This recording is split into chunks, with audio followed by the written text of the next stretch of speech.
మిత్రులారా, మీడియా మిత్రులారా, ప్రజలారా, ఒక్క విషయం చెప్తా. జర్మనీలో హిట్లర్ రూల్ చేస్తున్నప్పుడు గెస్టాపో అనే పోలీస్ ఆర్గనైజేషన్ ఉండేది, సిఐడిస్. వారు ఒక్కొక్క హిట్లర్ని వ్యతిరేకించిన ప్రతి వర్గాన్ని ఒక్కొక్క వర్గాన్ని అన్హిలేట్ చేస్తూ పోయారు. First they came against juice. యూదులు వెంటబడి వాళ్ళు పట్టుకుపోయి గ్యాస్ చేంబర్లో చంపేశారు. నేను యూదుల్ని కాదని పక్కన నిలబడి నేను యూదుల్ని కాదు కదా, ఆయన్ని కదా పట్టకపోయిందని చూస్తున్నా. తర్వాత కమ్యూనిస్టుల మీదకి వచ్చారు. ఈయనేం చేశా అంటే కమ్యూనిస్టులు కదా పట్టకపోయి చంపేసి నన్ను కాదు కదా ఈయన నోరు ఎలబెట్టి చూస్తున్నాడు పట్టించుకోకుండా. ఈయన సోషలిస్ట్, ఈయన మీదకి వచ్చారు. ఈయన పట్టకపోయారు.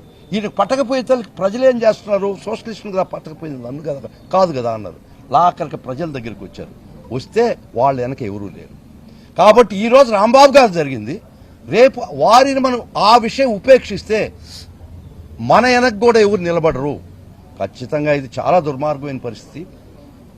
As a team of YSR Congress party legal team, as a team will take it to the logical end. Will take everything to the courts door steps of the court. Will see that ఎవరైనా దీనిలో తప్పు చేసినారని ఉంటే వాళ్ళు ఖచ్చితంగా court ముందర నిలబెడతాం, దోషులుగా చూపిస్తాం.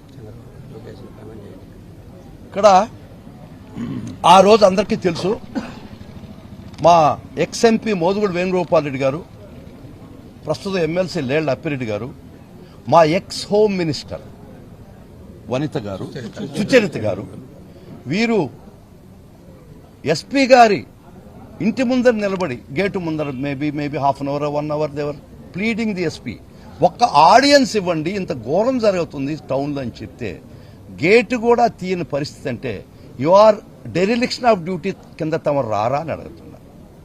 వారి సంగతి వదిలేయండి. మా బొత్స సత్యనారాయణ గారు కౌన్సిల్లో ఆయన అపోజిషన్ లీడర్గా ఉన్నటువంటి బొత్స సత్యనారాయణ గారు డీజీపీ గారికి ఫోన్ చేశారు, నో రెస్పాన్స్. డిఐజీకి ఫోన్ చేశాడు, నో పోలీస్. ఐజీ గారికి ఫోన్ చేశాడు, నో పోలీస్. ఎస్పీ గారికి చెప్పారు, నో పోలీస్.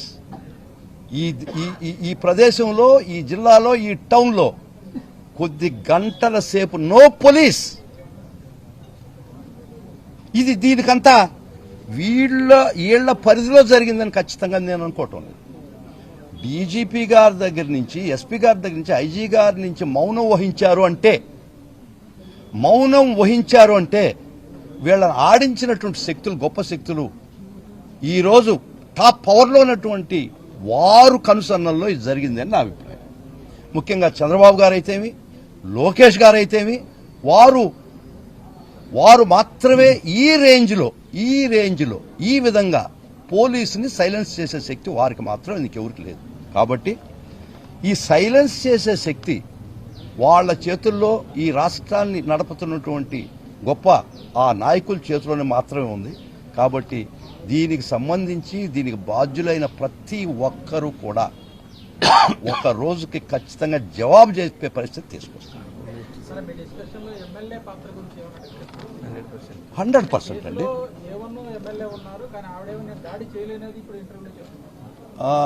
నువ్వు నేను ఆయన కలిసిపోయినాము ఒకే కామన్ ఇంటెన్షన్. ఈయన పొడిచాడు, అది కూడా తెలియదండి పోలీస్కి. Joint liability. పోయినోడు ప్రతి ఒక్కరు కొట్టాల్సిన అవసరం లేదు. చట్టంలో అబిట్మెంట్ అనేది ఒకటి ఉంది. 109 ఐపీసీ ప్రకారం, 107 ప్రకారం అబిట్మెంట్ అనేది ఉంది. ఎవరైతే ప్రోత్సహించారో వాళ్ళు కర్రలు గడ్డపారలు తిప్పబడలే. ఒక లీడరు 10 మందిని తీసుకొచ్చి ఒక అఫెన్స్ జరుగుతున్నప్పుడు వాళ్ళు ప్రోత్సహించిన ప్రతి ఒక్కరు అందులో ప్రతి ఒక్కరు కూడా 149 కింద వస్తారు. కాబట్టి నేను జాయింట్ లైబిలిటీ అంటారు. 5 లోపలైతే 34 వస్తుంది, 5 మించితే 149 వస్తుంది. వీళ్ళు ఎక్కువ 5 పైన. కాబట్టి ప్రతి ఒక్కరు ఆ అఫెన్స్లో పార్టిసిపేట్ చేయాల్సిన అవసరం లేదు. ఆ intention, sharing of the intention ఉంటే వాళ్ళు ఖచ్చితంగా ముద్దాయిలు అవుతారు. విచిత్రం ఏందండి, ఆర్సన్ కేసులో పోలీస్ స్టేషన్లో బెయిల్ ఇచ్చేది ఏందండి? చట్టాలు మారినాయా? ఒకవేళ మేము కొత్తగా చట్టాలు వచ్చినాయి, మేము చదవలేదు, అది కొత్తగా మారి ఉండుంటాయి, మేము ఇంకా అప్డేట్ కాలే. ఆర్సన్ కేసులో కూడా పోలీస్ స్టేషన్లో నుంచి బెయిల్ పిచ్చి పంపిస్తున్నారంటే, వారిని 18 లోపల పెట్టారంటే ఎక్కడికి పోతున్నాం ఒక్కసారి ఆలోచిస్తే అది అందటం వల్ల మనసు. ఈ వ్యవస్థని సర్వనాశనం చేస్తున్నారు.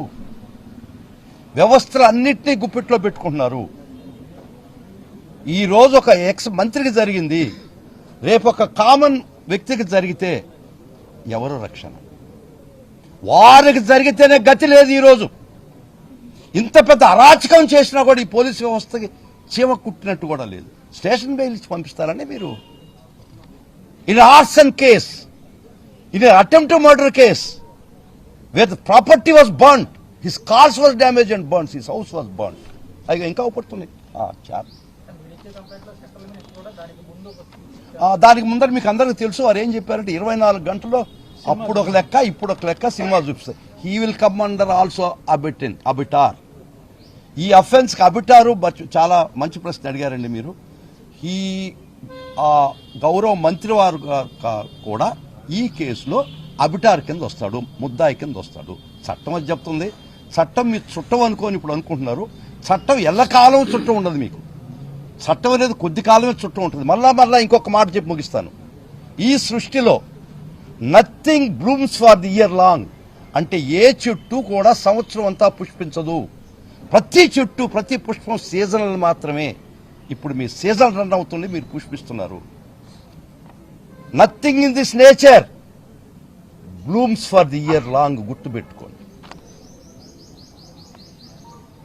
వెలుగు చీకటి వెలుగులు అట్టా ఉంటాయి. కానీ మా నాయకుడు, మా ప్రీతం నాయకుడు జగన్మోహన్ రెడ్డి గారు చెప్పినట్టు ఒక విషవృక్షం, ఒక విష విత్తనం నాటారు. దాని పర్యవసానం అన్కంట్రోలబుల్. కాబట్టి ఒక చట్టము న్యాయము ఈ రాష్ట్రంలో ఉంది లేదు అనుకున్న పరిస్థితి మీకు తీసుకొస్తే, ఒక పాత చీఫ్ జస్టిస్, మొన్న రిటైర్ అయినటువంటి chief justice of India Gavai గారు గుజరాత్లో ఒక మీటింగ్లో మాట్లాడినట్టు మాట, ఒక మాట చాలా గొప్ప మాట్లాడారు వారు. చాలా ఉపదేశం అది. If trust deficiency creeps in to the minds of the people, they will not come to the courts, they will settle this courts in the streets. ఆ పరిస్థితి తీసుకురావద్దు అని చెప్పారు గవాయ్ గారు. ఒక వ్యవస్థ మీద నమ్మకం ఈ ప్రజల్లో కోల్పోయిన రోజు, ఈ పోలీసు వ్యవస్థ దగ్గర న్యాయం చేయమని ఎవడూ రాడు.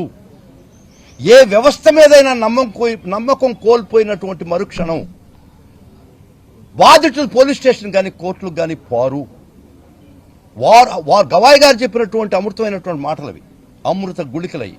If trust deficiency creeps into the public mind, they will not approach the institutions, they will settle this course in the street which leads to vandalism అని చెప్పాడు. వద్దు, వ్యవస్థల మీద నమ్మకం పోనీయొద్దు. ఇంకా ఈ రాష్ట్రంలో మహానుభావుడు అంబేద్కర్ రాసినటువంటి రాజ్యాంగం ఇంకా ఉందని మాకు అనిపించనివ్వండి. ఒక కామన్ మ్యాన్ కనిపించనివ్వండి.